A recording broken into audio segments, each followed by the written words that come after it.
Hello mga ka-rolls! Maulang araw sa inyong lahat! Kamusta kayo? Nung isang araw pala habang pine-prepare ko ang mga gamit ng mga bata sa school dahil magpapasukan na, bigla na lang pumasok sa isip ko ang lahat ng mga orders na nagawa ko for this month.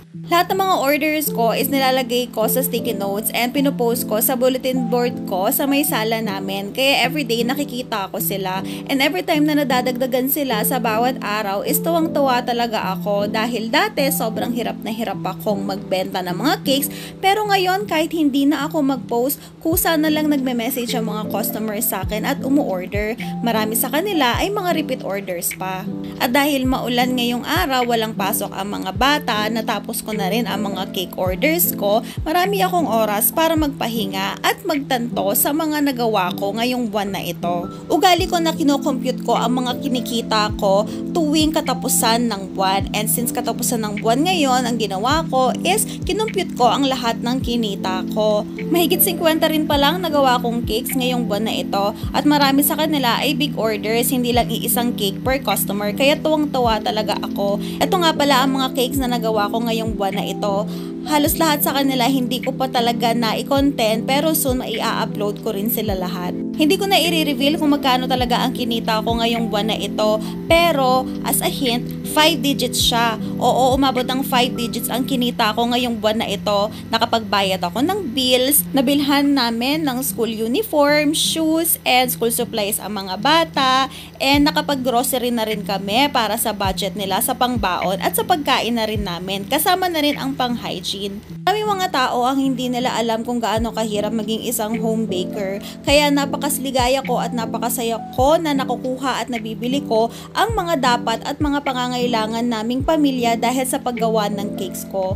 Imagine, nakukuha kong bayaran ang mga dapat bayaran at mabili ang mga dapat bilhin dahil lang sa pagkikake. Tinanong namin ang mga bata kung ano yung mga pagkain na gusto nila, ano yung gusto nilang baon, although bawal daw ang juice sa school so dapat water lang sila, kaya nag-focus lang kami sa mga biscuit, tinapay, sa mga paborito nilang palaman, yung mga healthy. Hindi rin pala kami bumibili ng chichirya kasi ayoko rin kasi silang kumakain ng chichirya. Pero pag minsan naman is bumibili kami pero sa tindahan na lang kasi sobrang dalang lang talaga.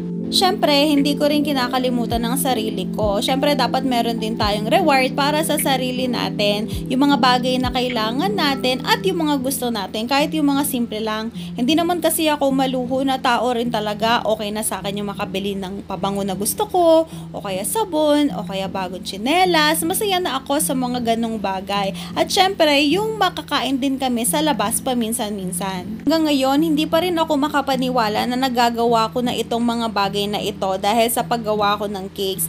Dati kasi sobrang natatakot talaga ako na iwanan ang trabaho at mag-focus na lang sa pagkikake dahil baka wala namang masyadong pumansin sa akin, lalo na hindi naman ako sikat na baker and hindi rin naman ako chef. Kaso naisip ko rin at natanong ko rin sa sarili ko na hanggang kailan ako magtatrabaho?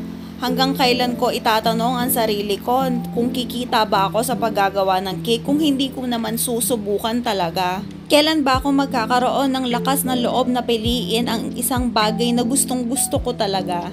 Yung magkakaroon ako ng mas maraming oras kasama ang pamilya ko pero at the same time is meron pa rin akong kikitain at meron pa rin ang chance na magkaroon kami ng magandang buhay. Kung hindi rin dahil sa support ang ibinibigay sa akin ng pamilya ko, lalo na ng asawa ko, hindi rin ako magkakaroon ng lakas ng loob na piliin kung saan talaga ako masaya. Kaya maraming salamat talaga sa Panginoon dahil binigyan niya ako ng asawa na todo suporta talaga sa akin at hindi lang yon, talagang tinutulungan niya pa ako sa lahat ng bagay. Kaya super grateful talaga ako. Isa rin sa mga number 1 fan ko at sumusuporta sa akin ay ang aking daddy. Saka ko na ikukwento ang part na yon ng buhay ko.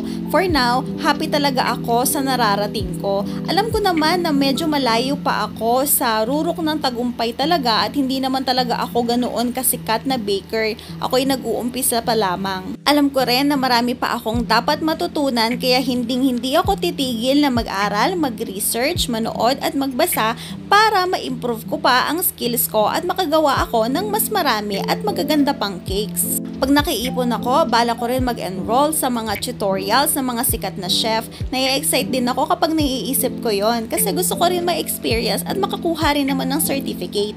Oo, may pera sa pagkikik. Kailangan mo lang ng maraming sipag at tiyaga at super mega daming pasensya dahil kailangan mo ito sa pagnenegosyo. Actually, hindi lang sa paggawa ng cake, kahit anong negosyo pa yan. Basta sipagan mo at tiyagaan mo, huwag kang mahihiya na dumiskarte sa buhay, panigurado makakamit mo rin ang mga pangarap mo. Hindi ka man suportahan ng mga taong kakilala mo or ng mga kaibigan mo, ng mga kamag-anak mo, ipagpatuloy mo lang hanggang naniniwala ka at may tiwala ka sa sarili mo. Maraming customers, yung mga taong hindi mo kakilala at walang koneksyon sa'yo, ang magtitiwala sa iyo. Kaya sobrang thank you po pala sa mga customers ko, lalong-lalo na sa mga repeat clients ko na patuloy na nagtitiwala sa mga gawa ko.